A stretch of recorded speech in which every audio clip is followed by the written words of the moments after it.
Magandang araw mga katambayers. Magluluto po tayo ngayon ng seafood or kamuntaha. Ewan ko kung pangalan ito. Basta sa English, mantis shrimp ang pangalan nito. Para siyang centipede. At yun na nga, dari-dari akong nagpigan ng nyog. 2 pieces ko itong biniga. Ilinagay ko na lang kaagad ang kamuntaha sa kawali. Pati na rin ang pangalawang piga ng gata. Isinunod ko na kaagad ang loya at saka bawang. Tutuin na natin, madali na ito maluto, papakuluan lang natin to at saka mamaya ilalagay natin ang unang piga ng gata. Takpan muna natin sandali. At yun na nga mga katambayers, medyo luto na siya. Lagyan na natin ng kaunting asin. Ilagay na din natin ang unang piga ng nyog. Malapot ito. At saka pagkatapos lagyan na din natin ng dulaw.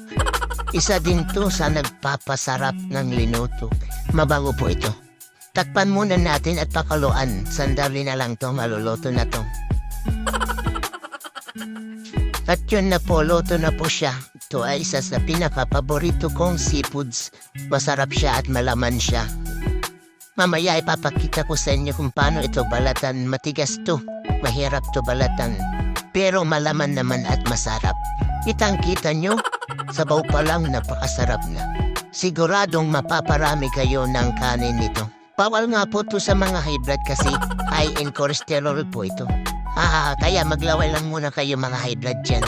Tingnan nyo mga katambayers, para siyang centipede o lalahipan. Ganito po ang pagbalat, bilangin mo ng 3 guhit. Pagkatapos, pisilin mo ang gilid at saka yung babaw to klapin mo. Mahirap siya kasi matigas ang balat niya. Pero pag nabuksan nyo, alaman siya. Ganito po ang laman niya. Tingnan nyo ang taba. Sarap painin yan.